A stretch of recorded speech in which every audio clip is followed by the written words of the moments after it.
Coming up, Ohio's shifting graduation requirements have left Talawanda students in limbo.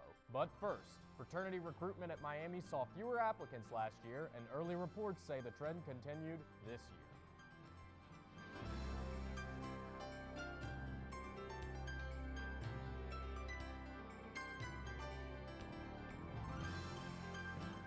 Welcome to Oxford Weekly News. I'm Houston Vick. Miami University is known as the mother of fraternities, but that long history of Greek involvement among students could be changing. Oxford Weekly News reporter Danny Stent joins us with the story. Danny? Miami is seeing a decreasing number of students entering into recruitment over the past few years.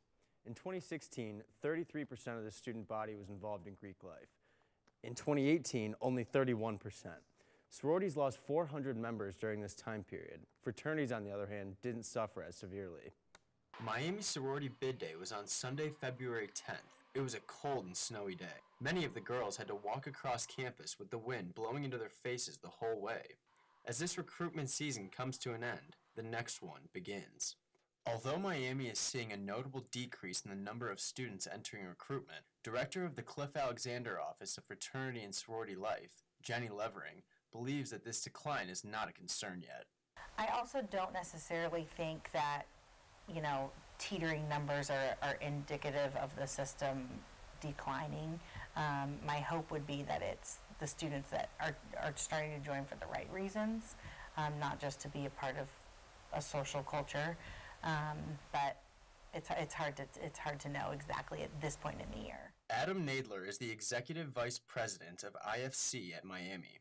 He has seen a drop in fraternity recruitment during his time with IFC, and he has begun looking at what the future of Greek life at Miami will look like. Since last year, I would say the biggest change in recruitment was just the number of kids going through the rush process and then actually accepting bids once they were handed out.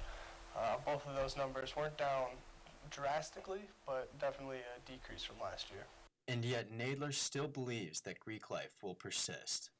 Greek life here at Miami has been strong for over 100 years. I think it's going to continue to be strong, but we need to kind of embrace change, and that comes with the recommendations and the new rules that are being put in. I think we need to really embrace those to make sure that our community continues to go strong into the future. It's interesting to see this sort of decline in recruitment numbers, seeing that Miami is home to 4 alpha chapters for fraternities and 1 sorority alpha chapter. It'll be interesting to see what happens during the next recruitment season. Back to you, Houston.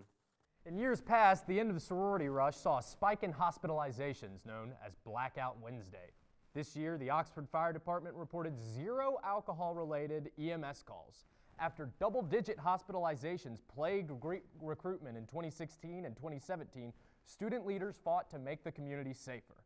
They updated the social policy and placed a ban on liquor at Greek events.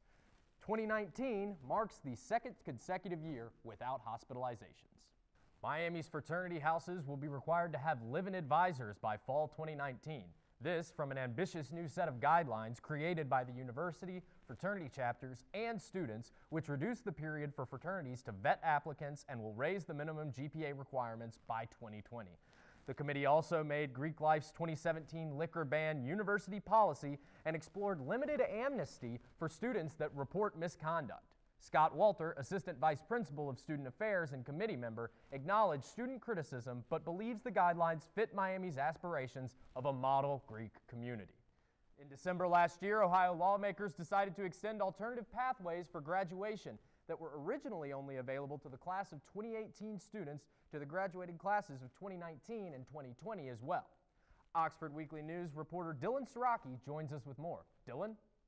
This is the latest in a long statewide struggle to establish new graduation requirements that better demonstrate college and career readiness.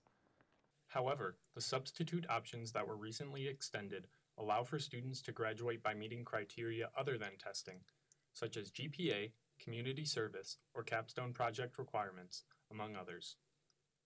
Talawanda School District Superintendent Edward Thoreau says that these alternative requirements are necessary as they allow students who may not be the best test takers an opportunity to show they are ready for life after high school. I think these additional options are the way to go. They need to be made into law because if you looked at it, we're looking at different venues for our students to showcase that they've learned what they needed to learn and that they can apply those skills. Thoreau is hopeful after the recent extension that a more permanent solution is on the horizon.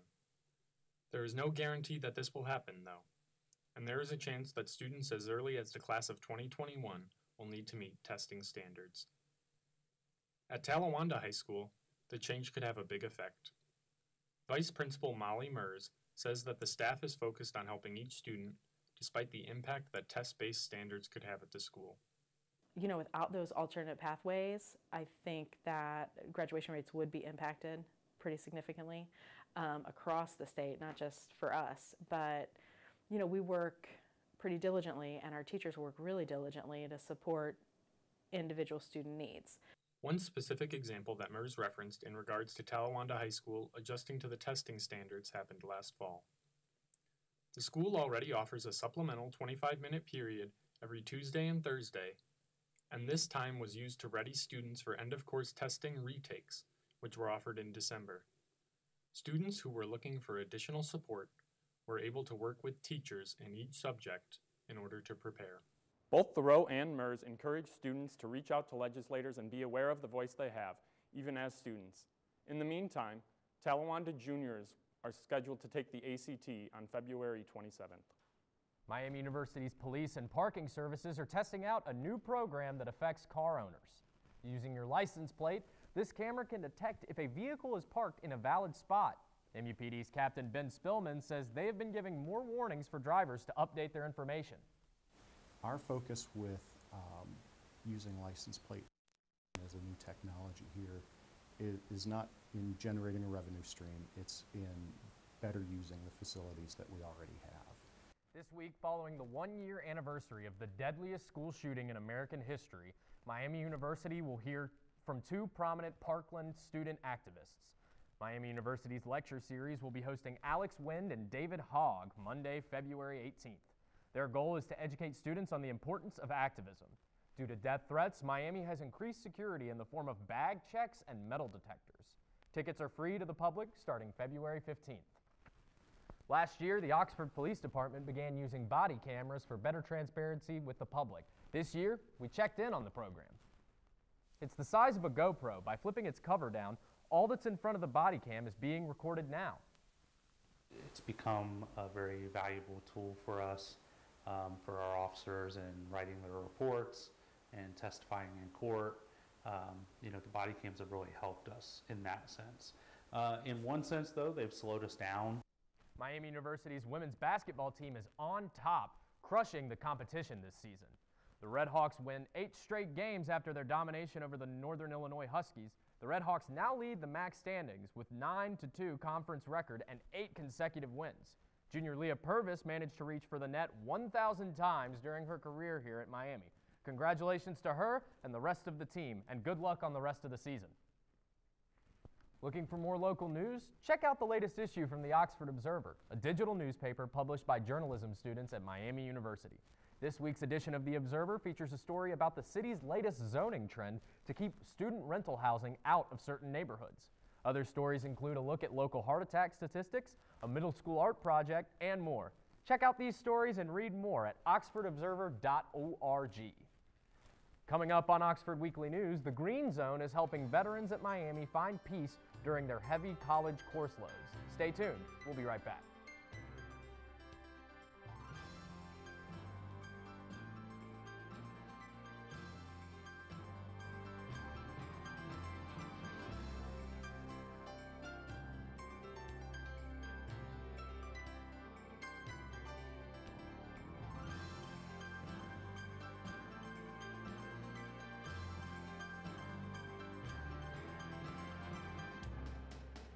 Welcome back to Oxford Weekly News. I'm Houston Vick. Up next, student veterans face many challenges in the way of getting their college degree. Here's how a new Miami University program is helping the community better understand the transition from soldier to student. Just 1 year ago, Miami University's Oxford campus didn't have a Veterans Center. Today, the Wells Hall Veterans Center now comes complete with computers, seating, and a Keurig coffee machine. More recently, Miami introduced a new training program educating faculty, staff, and students about veterans and the struggles they face coming home to start or finish their education. Senior Emma Watt, president of the Student Vets Association and a facilitator of Green Zone, says the training has already achieved its initial goals. We have over 185 to 200 faculty and staff on campus who have now been Green Zone trained. So it has already very much gone over. Disability Center has been done, the Career Center has been done, everyone over in the CAB building and EMSS have been done. The Green Zone name comes from the fortified headquarters in Baghdad during the Iraq War. Miami's Green Zone training aims to create a safe space for veterans out of the university. The workshop is based off a similar program designed to accommodate the LGBT community. Watt, a Marine Corps vet, believes the Green Zone training enables staff to approach veterans with more confidence. We're not very willing to go and get help. So that was the other thing with this Green Zone, is to tell faculty and professors, we're not going to be the ones asking for help. You have to be the one holding the hand out first and be willing to talk. The program also informs professors of resources specific to helping veterans on campus if they have questions about their benefits, financial aid, or other services. For many reasons, vets have a hard time finding these services. Miami's Miller Center for Disabilities knows in many cases veteran services and disability services go hand in hand. Disability Services was one of the first offices to receive the certification. Hope Sweeney, coordinator at the center, thinks everyone at Miami should go through the training. Hear so much more about safe zone training, which is equally important. Right. I wish we would hear more about the Green Zone training and that people know that it's out there, because they are our students. It matters. Their perspective matters, their needs matter, and they are not like the other students. The training is available to both groups and individuals. You can sign up by contacting Emma Watt via email. Applications to Miami from high school seniors and international students are down. Miami received over 28,000 applications for the upcoming fall semester, a decrease of 4.6% from last year. The number of international applications went down by over 1,000. The applications that were received did have higher GPA, standardized test score, and rigor of curriculum than that of last year's applicant pool. A new neon-tinted initiative at the Miami Greenhouse has plants working the night shift. Plants reflect green UV light, which gives chlorophyll its color. But it's also why Professor Rob Baker limits lighting to a spectrum plants can absorb. A new system of 24 lamps allows photosynthesis to continue rain, shine, or night. And the plants, well, they're practically raving about it. Lights got installed in, I guess it was September, we finally got them up and running. So it took a while to get them here, but the plants love it. They grow so much bigger and better and darker green. It's a world of difference from last year.